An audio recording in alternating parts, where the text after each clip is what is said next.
Assalamualaikum warahmatullahi wabarakatuh. Saya Akmal Cahyo dari kelas S5G. Sekarang kita masuk ke materi ketiga, pajak penghasilan terutang orang pribadi. Langsung saja ke pengertiannya. Pajak yang harus dibayar oleh wajib pajak orang pribadi kepada negara.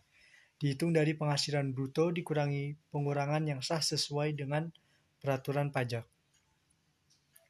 Tarif pajak penghasilan orang pribadi itu pertama ada 5% untuk penghasilan kena pajak hingga 60 juta per tahun. Kedua, 15% untuk penghasilan kena pajak di atas 60 juta hingga 250 juta rupiah per tahun. Ketiga, 25% untuk penghasilan kena pajak di atas 250 juta hingga 500 juta per tahun.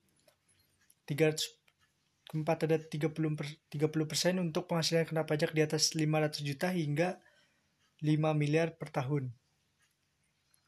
Kelima, ada 35% untuk penghasilan kena pajak di atas 5 miliar per tahun.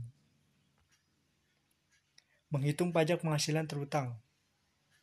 Yang pertama, total penghasilan bruto. Jumlahkan semua penghasilan yang diperoleh selama tahun pajak. Kedua, pengurang penghasilan, yaitu PTKP. Kurangi dengan PTKP yang sesuai dengan status wajib pajak. Ketiga, penghasilan kena pajak, yaitu PKP, hasil setelah pengurangan PTKP. Keempat, aplikasikan tarif pajak. Terapkan tarif pajak sesuai dengan tingkat penghasilan kena pajak. Pembayaran pajak penghasilan terutang, yaitu bisa dengan setoran pajak dibayarkan langsung ke kas negara melalui bank atau kantor pos.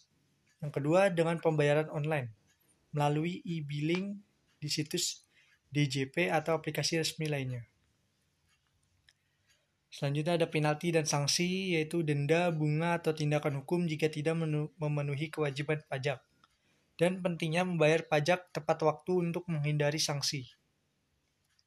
Selanjutnya ada contoh penghitungan pajak penghasilan terutang. Penghasilan bruto 120 juta per tahun dan PTKP-nya atau pengurangnya itu 54 juta karena statusnya di sini dia lajang, dan 120 juta dikurangi 54 juta, sisanya itu PKP 66 juta rupiah.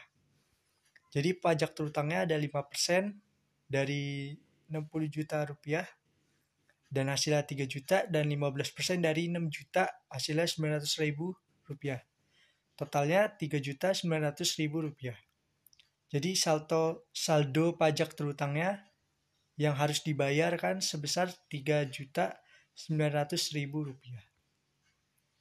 Dan selanjutnya tips mengelola pajak. Pertama, manfaatkan potongan dan pengurangan. Kurangi jumlah pajak yang terutang dengan potongan sah. 2. Catat penghasilan dan pengeluaran. Simpan catatan lengkap dan rapi. Ketiga, konsultasi dengan profesional pajak. Jika merasa kesulitan, konsultasi dengan konsultan pajak yang berpengalaman. Kesimpulannya, memenuhi kewajiban pajak dengan tepat waktu membantu dalam membangun keuangan yang sehat. Kedua, menghindari masalah di kemudian hari dengan mematuhi peraturan pajak. Terima kasih.